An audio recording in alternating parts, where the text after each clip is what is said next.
teaching an afternoon full of students at the studio here. It was a really fun day, a lot of cool kids, adults, all 3 instruments that I teach. It was a great time. And I thought I would make you a video lesson about the musical alphabet. So if you are new to music, if you're a parent, you have a child who's interested in music and they're new to music, this is like a foundation lesson. Every musical thing you do, every instrument you play, you need to know about the musical alphabet. So the way music works is there's sounds, of course, and every sound is called a note. So this is a different note from this, and a different note from this, etc. Every sound you hear is a note, and every note gets a letter name, and that's what makes the musical alphabet. So what we're going to be talking about today is the letters that name the notes. So if someone says, play a B, you know what a B is, And it, of course, how you play the note, where you play the note, varies per instrument. For example, this is how you play a B on piano. This is how you play a B on guitar. And guitar has strings and frets that you press. Piano has keys that you play. So it varies a little per instrument, but I'm just going to show you all the letters in the basic musical alphabet on piano and guitar for starters. And then even if you don't have an instrument, even if your kid doesn't know how to play anything, I have a free workbook for you that I'll tell you more about at the end of the video, and I'll also link down below in the YouTube description, and I hope you'll download it and work through all the fun worksheets of how to learn the musical alphabet and teach it to your kid. Because even if you don't have an instrument, you can totally start working on it, and it's a great workbook and great skill to learn, great for pretty much any age. If they're starting to learn the alphabet, they're ready for this. So first I'll show you on guitar. The musical alphabet is just the letters A, B, C, D, E, F, G. A, B, C, D, E, F, G. And then it happens again. After G, there's no H, there's no Z. You go right back to A. A, B, C, D, E, F, G. A, B, C, D, E, F, G. Over and over and over. On piano, same concept, same letters. Obviously the instrument is played differently, but you still have A, B, C, D, E, F, G, A, B, C, D, E, F, G. And piano is a great tool to help teach this skill because everything's laid out alphabetical order, white keys, black keys, really easy to see, and all in a row. Guitar seems a little more abstract because kids are like, what, how does this row work in that direction?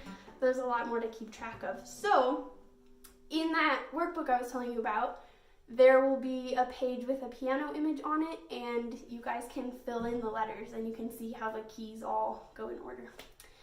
So the musical alphabet, A through G, if you have a kid who already knows the alphabet or maybe is learning it, you can tell them this is even easier than that because it only has those set letters. No H, nothing past H. So the things on the dry erase window here behind me, these are like the 3 main ways I use to help explain the musical alphabet to my students. A lot of kids like to have a visual. If you can write something on paper, they're like, oh, I see it, I get it, So these are my 3 main written visuals. This one, I'll explain this one first. The line on the top, we have all the letters in order. A, B, C, D, E, F, G, A, B, C, and you can see dot, dot, dot. It goes on. And then back here, dot, dot, dot. There's more before the A too. So this is great to show them. After A comes B, then C, D, E, F, G. After G, no H, you go to A. And then you can take it backwards and you can help them start learning the alphabet. A, G, F, E, D, C, B, A, G, so they can go forward and backwards. And that helps a lot when they start learning an instrument too, any instrument. That's a great, the backward is always tricky at first anyway. And then this one is the same thing, but going up and down vertically, and it's like a musical alphabet ladder, a letter ladder. And this is helpful for talking to your kids about pitch, high and low. So I'll give you an example. These are the low notes on a piano because they're really deep, they're really low. And then these are the high notes on the piano because they're really high like this. Same thing for guitar, there's low notes and high notes. That's the pitch that you hear in music as it goes up, up, up, up, up, up, up, or down, down, down, down, down, down, down. And this vertical, the letter ladder, is really helpful for talking about pitch, because you can say, is this note higher than that note or lower than that note? And if they see it in a stack, they can be like, oh, that's on top, that's higher, you know. So same letters, same exact concept. You could talk about it the same way with this one. It's just easier to see the up and down if it's written like this. And it goes A, B, C, D, E, F, G, A, and on and on. So this one's useful because you can ask your kid, is B higher than A or lower than A? And then they would understand, oh, so the sound of B must be higher than A, higher, lower, you know, up and down. So you have A, B, then you could say C. Is C above B, below B, etc.? And you can go down and up. So you can say, what's the note underneath G? What's the note above E, you know? And that's helpful to explain the different pitch and highs and lows sounds of music. Last one is this wheel behind my head. I put the notes in a circle and then draw little continuing arrows around them so that people can see, like, A, B, C, D, E, F, G, A, B, C, D, E, F, G, A, B, C, it's like a clock. So your numbers, obviously you can count higher than 12. There's nothing higher than 12 on a clock. It's just A, B, C, D, E, F, G. After 12, you go back to 1. After G, you go back to A. So this kind of illustrates that point, A, B, C, D, E, F, G, and you can just show them it's a eternally continuing circle.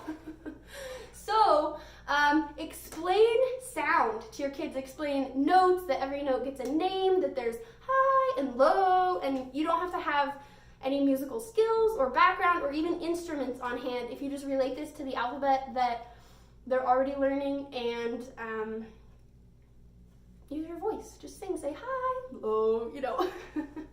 And then just show them the pages in this workbook. So the way it works, I put some things in that free workbook, again, link in the description, and some of them are filled out, almost like an answer key, like to show you what this letter ladder would look like or whatever. And then some of them are blank, so you guys can fill it in by yourselves. One thing I thought really fun is the alphabet circle. You could color it in like a color wheel. So some of them are blank so that you and your kid can put the letters in there and let them practice like what comes after, you know, A, B, C, D, E, F, G. Now what do you do after G? You're back to A. Practice that skill of understanding the order and then color it in. Why not? So there's some blank, some filled in, so you have the answers and a little bit of a guide. And go grab the free thing. It's a great basic and really important musical skill. So no matter what instrument, if they're gonna start on piano or guitar, ukulele, saxophone, cello, anything, you gotta understand the alphabet of music. So I hope you guys have a great time, you know, getting into the world of notes and their names. And thank you so much for watching my video and grabbing that fun resource. Happy play!